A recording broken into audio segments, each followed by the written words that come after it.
So this should be the finishing cut. The size came out at approximately 20.12, 20.14 when I measured the ball. And I'm going to turn this to 20.1, and I think we should be somewhere near after this cut.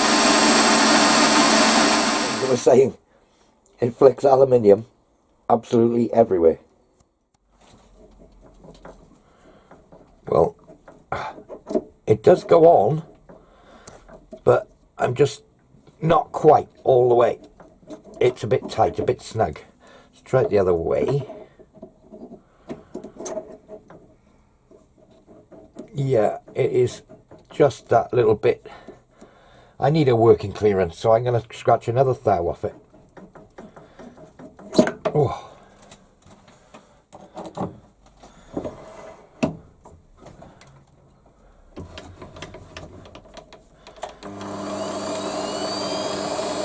Right, back to my 0. Nope. See if that touches at all. That's back on the same reading. No, it doesn't. I'm going to go one line on my dial. The RO is reading 0.02. And it's not touching. Another line on my dial. Well, I'd say that's just kissing it.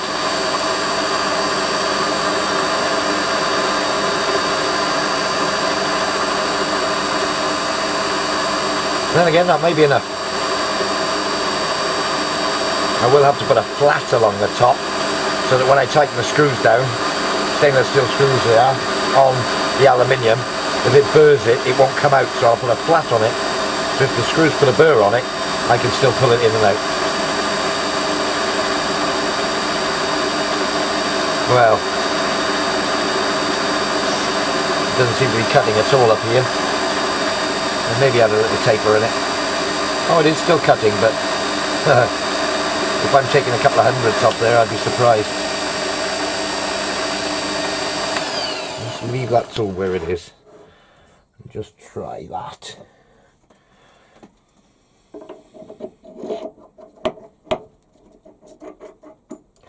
Well, I think that was enough to make the difference. It's a fit, it fits. Worst case, I'll have to give it a little polish, maybe, but okay, I'm happy with that. So I think the next thing I'll do is a nice chamfer on the end of it. So, in with the chamfering tool. Where are you? Where are you? Where are you? Can't see if you're looking. What have I done with that? There it is, it's on the headstock of the lathe. So there's my 45-degree bit. That's about 45. Again, I'm unsupported, so I'm going to have to be very gentle with this. But I'm going to bring that tool around a bit. That's more like it.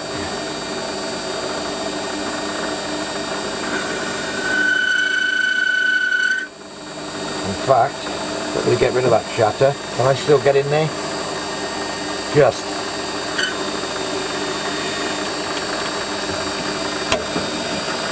I think that'll do me. In fact, I would like to go a bit bigger. Maybe I'll angle it this way a little.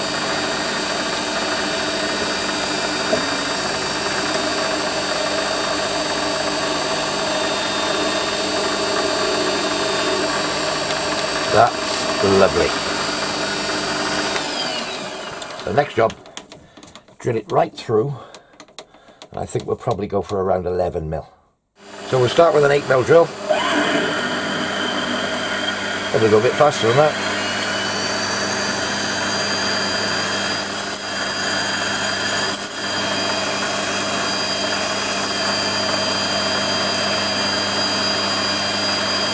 And a bit more.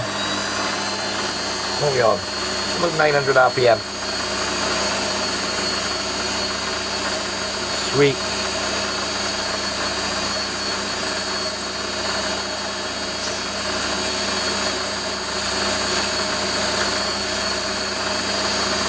While I can see that swarf still coming out, there's no need to retract the drill. But if at any point it starts to bunch up in there, like it is now on that top I'll just bring it out, get it coated with a bit more WD, back in again.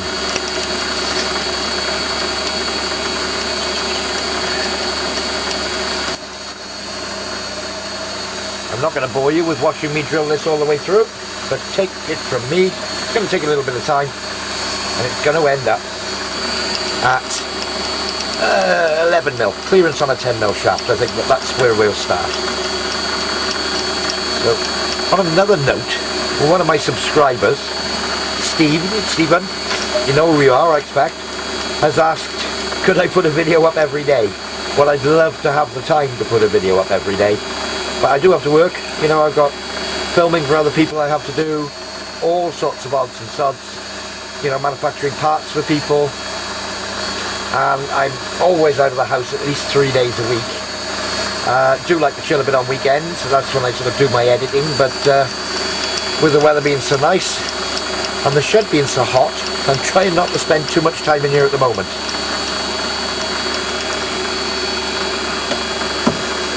Again, in about 3 weeks' time I'm going on holiday, and I will be out of action for about 3 weeks. I'm going, well, longer than that. I'm going away for 3 weeks. I'm going to go to Crete for 3 weeks. I do like Crete. Well, I like anywhere in Greece, but I'm going to Crete for 3 weeks. And I may take my laptop. I'll see how the weight of my luggage goes. So any videos I've got saved up on my laptop, as long as I've got good signal, I will upload any sort of reserve videos over that period of 3 weeks. I may stick a bit of sort of tourist shots in there, that sort of thing as well. We'll see how it goes. Anyway, I'm waffling again, infilling time while I'm drilling this hole. So yeah, I can't do one every day, and there will come a time where I don't do one for 2-3 weeks. But c'est la vie, we're working on it. We're getting there.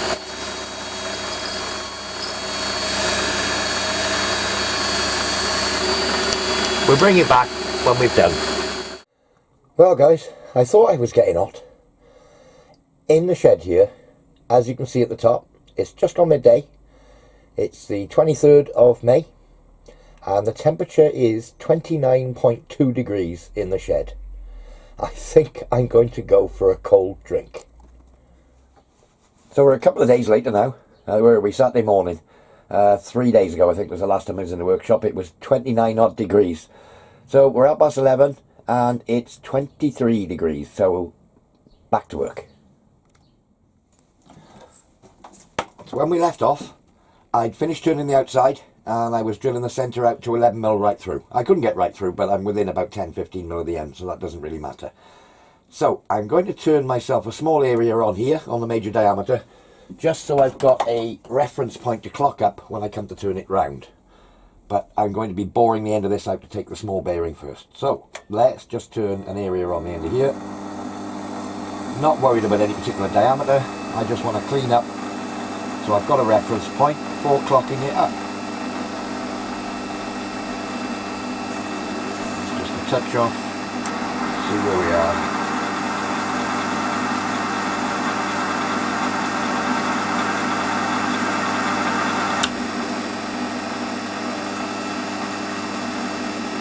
Like that.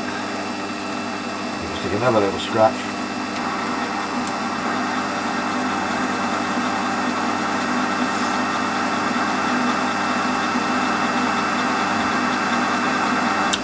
That just gives me something neat and tidy that I can clock up when I come to turn it round.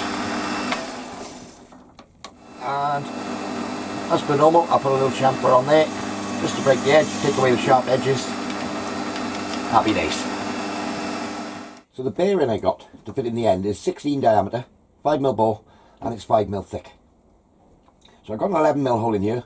I'm going to drill it out, probably, I don't know, maybe 6mm deep with this 14.5 drill, and then I'll bore the recess for the bearing.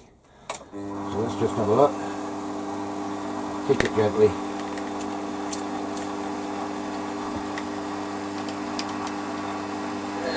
Get the point of the drill started, that's there, 6 turns. So I got to bore it out to 16, 5mm deep. I've touched off on the front, so I got a 0, so I know when I get to 5. And I'm at 14.6 now. I'll just take 0.2. 0.2 on my DRO, that will take me out to 15mm diameter. I'll just tickle this into 5 now.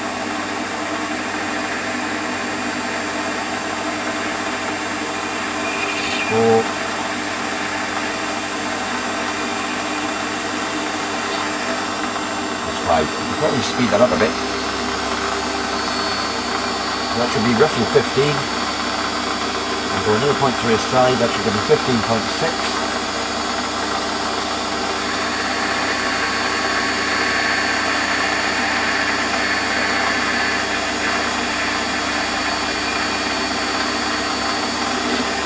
With a 10mm boring bar for this carbide tip with one of those aluminium tips again. So that's 15.6. Let's just do a very fine cut now. Maybe another 0.1.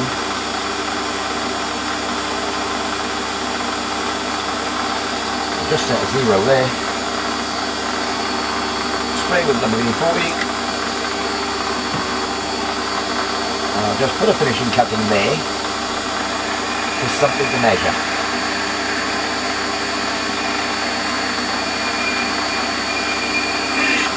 Here we go. Now I'll run a spring through there. Spring cut. Bring it out gently.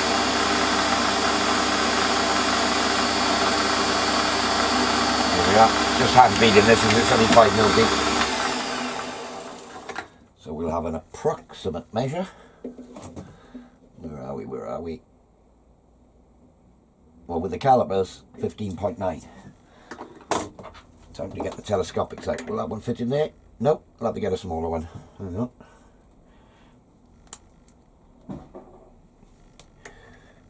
I have a feeling that's the smallest one I've got. So yeah, 0.05 aside should finish it off.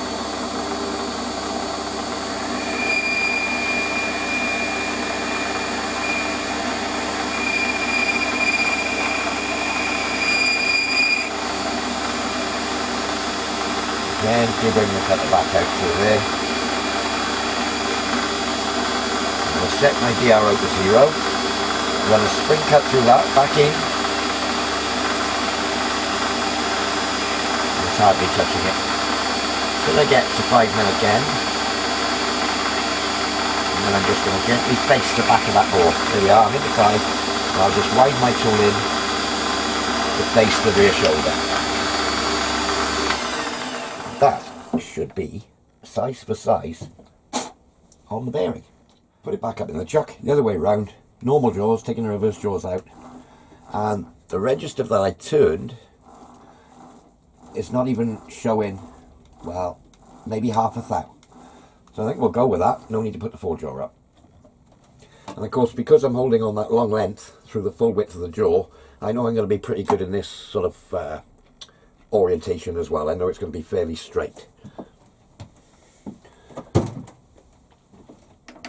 So I'm going to turn this down to, well, I got a 26mm bearing going in here, so I'm going to go for maybe 36, 5mm wall thickness aside, 36. This is 2" 50.8, so I need to take, call it 50, I need to take 14mm off. I've just touched, give myself a 0, and I've got to go to 7mm. So I'll take 1mm at a time, see how that looks. 2mm off the diameter in one hit.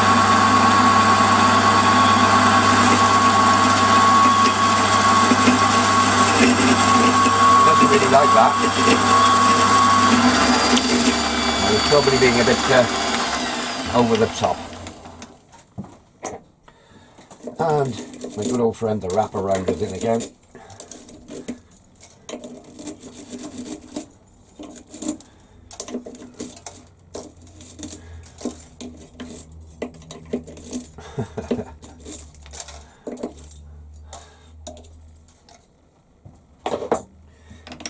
Right, we'll try 1mm aside.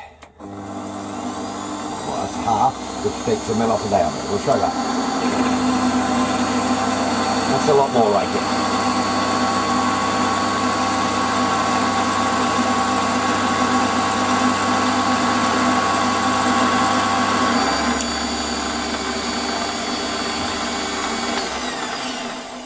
I'll tell you what, while I'm here doing this job, let's have a little talk about safety for a minute. When you get wraparounds and what have you, if I was to be stood here, parallel with the swarf is going round and round, and I did get a wraparound and it sprays up swarf, it's going to come straight at you, and you're going to get a face full of swarf, which is dangerous, you know, and it'll drag all sorts.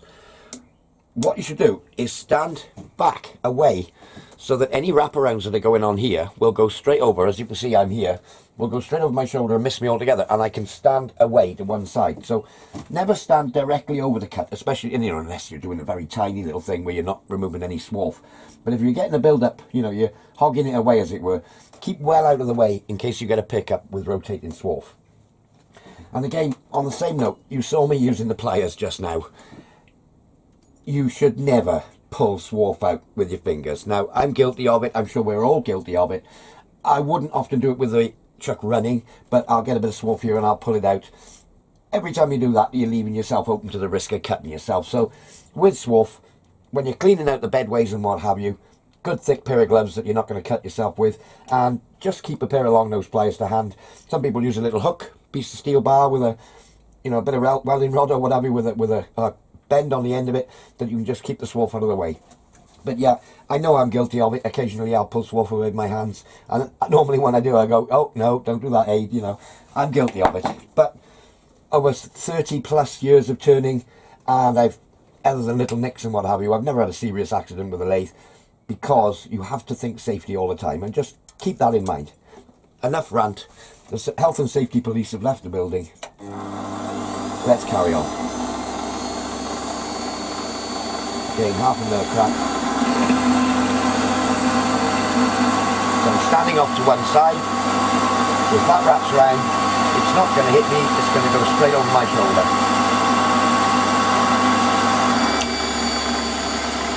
And that's behaving itself a bit better now. And I'm removing a mil off the diameter with every cut. It's trying to break the swarf. I'm getting short little bits now, which is far safer than those great big stringy buggers I was getting earlier. I'll bring you back over somewhere near. The last couple of cuts now, I've got 0.15 to come off. That should do me. This is just a nominal size, this, it's not fussy. I've just sort of picked a figure out of the air at 36 diameter. I dare say it could be smaller, we don't need that much wall thickness, 5 mil side, but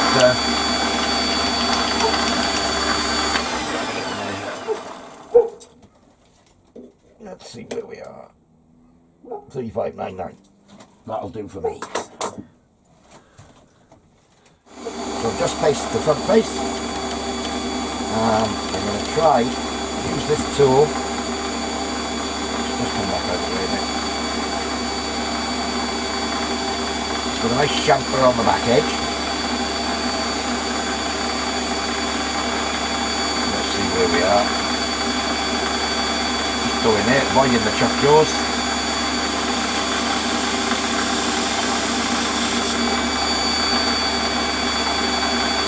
A little bit more, make it look nice.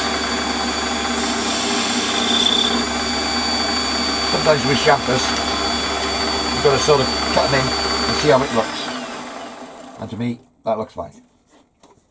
Now, I'm just going to put a break edge on the front for now. So I'll get my 45-degree tool. I probably will turn a big chamfer on that later to give more access to, or more vision to what is happening with the grinding wheel end. So I'll just break the edge so it's not sharp. Something like that. That'll do. In fact, it doesn't matter, but it's bugging me that it's smaller than the one on the back at the moment. Here we are. Now they're both the same. As I say, I'll probably turn quite a big chamfer on there, like a lead in, like you would have on a chuck or what have you. So, drill it, bore it for the bearings into there.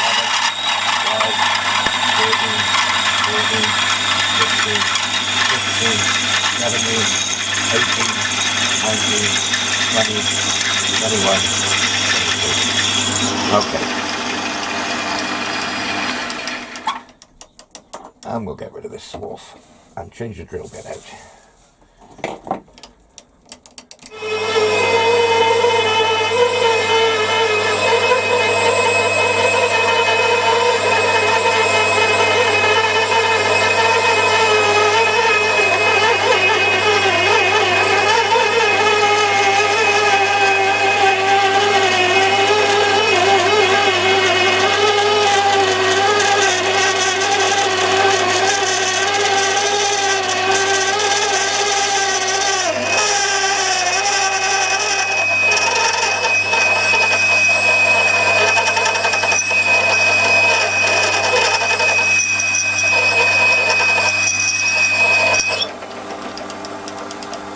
Okay, so it's a 23mm drill, and I've gone about 22mm deep.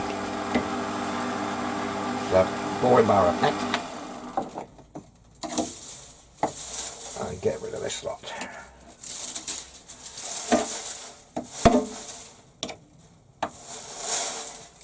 Keep it all away from the chuck here. So if you do get a wrap around, you're not going to empty the complete bed. Don't know if I've shown this before. You see me using these Morse Taper 2 drills in the tailstock. And basically, well, at one time I needed a 23mm drill. And I sort of shopped around and found it at a price. I thought, yeah, okay, I'll buy one of those. And then I stumbled across this set. And I think it cost me about £20 more than it would have cost me for a 23mm drill to buy the whole set. So, yeah, for twice the price, but I've got 3, 4, 5, 6, 7, 8, 9. I got the 10 drills from 14.5 all the way up to 23. So, yeah, I use it fairly regular. And they're direct Morse Taper 2, which goes straight in the tailstock, which saves a lot of distance when you've got a lathe with a very short bed like this one, because you haven't got a drill in a chuck, you know, when you're sticking out further and further all the time, and you end up with a tailstock a foot off the end of the bed, so to speak. So, yeah, handy set to have. Just touched off on the face, give myself a 0. Now, I know I've got to go into, I'm going to call it 22 deep, but I just touched the wall there, speed things up a bit. You can see how deep I am at the moment with that drill. Keep going. It's about 17, 18, keep going. Take this in a series of cuts.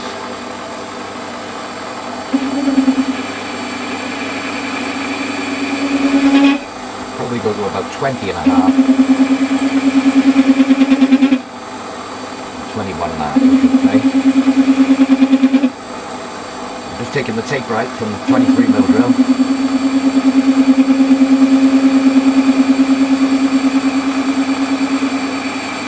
It's 21.5. That'll leave a bit in. I'll just bring it back out to the wall. 1.5.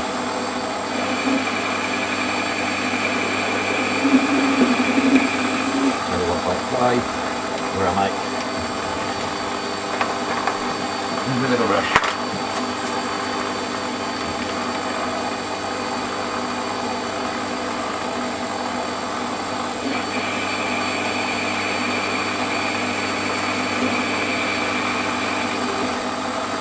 Only 1.5, and I'll give myself a 0 when they enter there so I know where I am.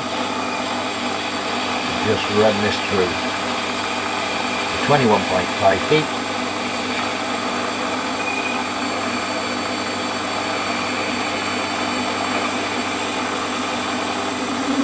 There we go. So Let's have a little measure. Rough measurements first with the calipers. At 23.1, okay. So I know I can take at least half a mil aside. I've got a 0. Half mil cut on. Let's have a bit of glue. Speed things up a bit.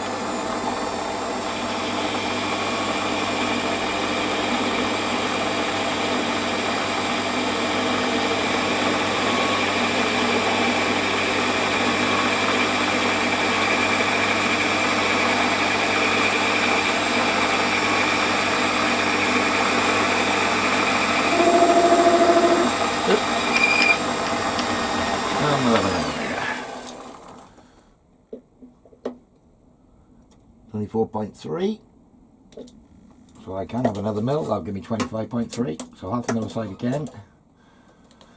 Let's take that off there.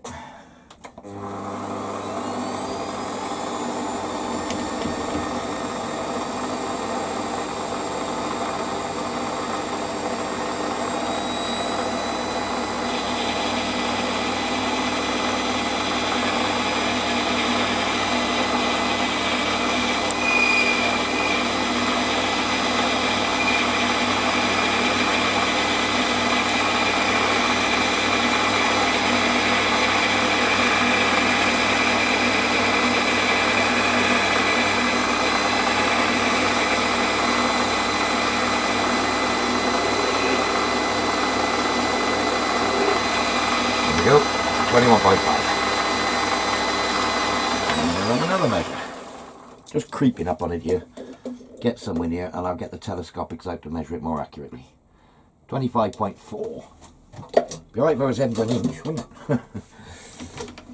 Right, let's go 25.8, so I want 0.2 aside. 0.2 on my DRO. Loop it in at the feed, and then into 21.5 feet.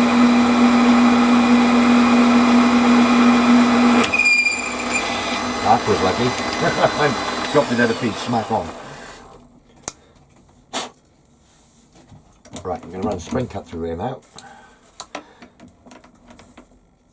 So same cut again. I'll set my DRO to 0. See it taking a little bit.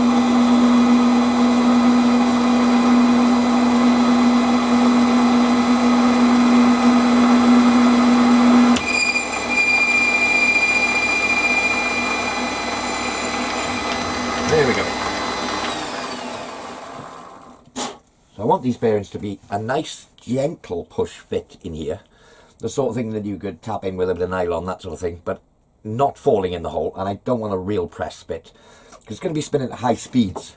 I don't want to compress this bearing at all. I know the aluminium will expand a little. So I'd probably go for a couple of hundredths under size.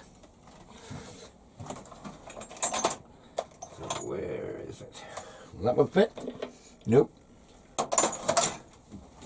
That's the boy. So just in with my telescopics. Let it find its centre. Push it through the middle, and that should be about it. So I'll get a mic on that now and see where we are.